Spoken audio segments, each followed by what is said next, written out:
Tinc aquesta aplicació que fa backups i llavors és una aplicació en PHP. Ara està escanejant els arxius i els directoris trobats perquè li he dit que vull fer un backup de l'arrel sourcepad.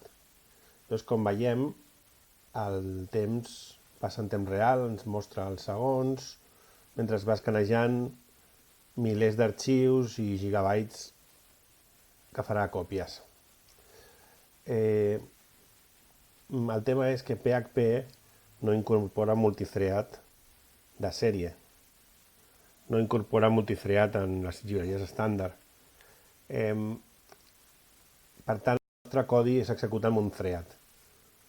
Com he solucionat el tema de la il·lusió de que sigui multithread perquè la pantalla s'actualitzi mentre s'estan fent altres coses, com llegint el disc de manera recursiva.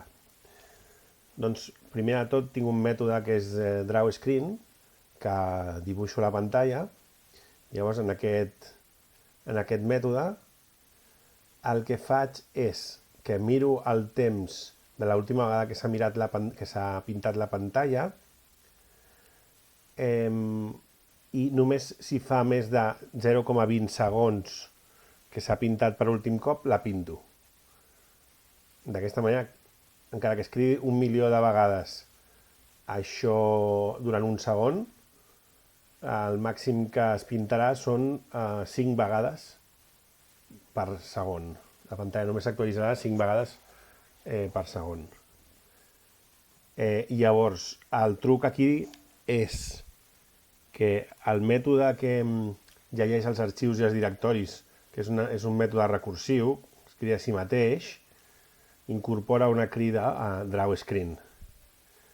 De fet, n'incorpora dos. Una després de llegir els arxius d'un directori i una després de llegir els directoris o subdirectoris d'aquell directori. Per tant,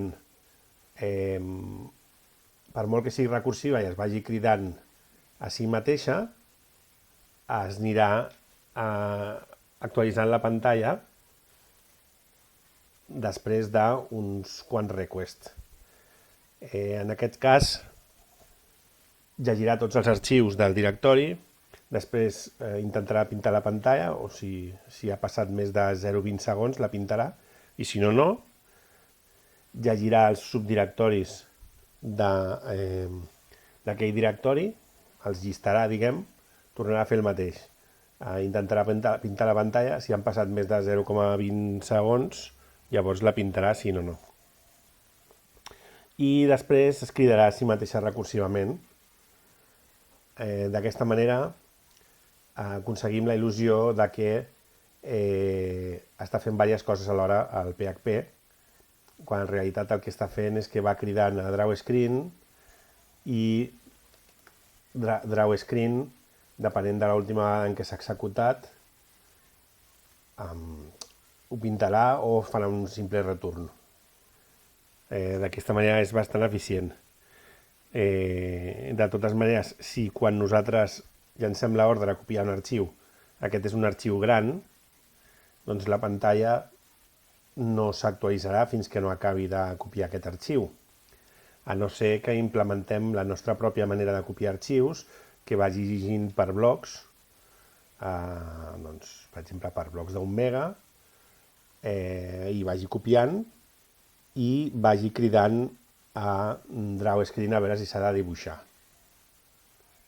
Però és un truc que ens ajuda per poder aconseguir el que volíem, en aquest cas amb una aplicació PHP. Si la tornem a executar, veiem que no es nota en absolut que això sigui una aplicació d'un sol thread, ja que la pantalla es va refrescant cada segon o diverses vegades per segon.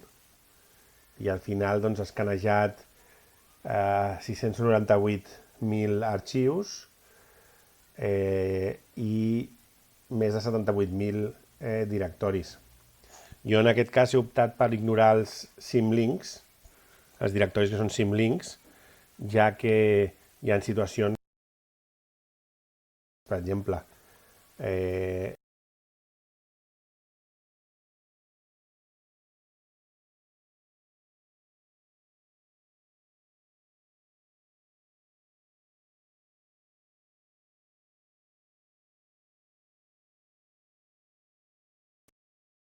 Això és un cas.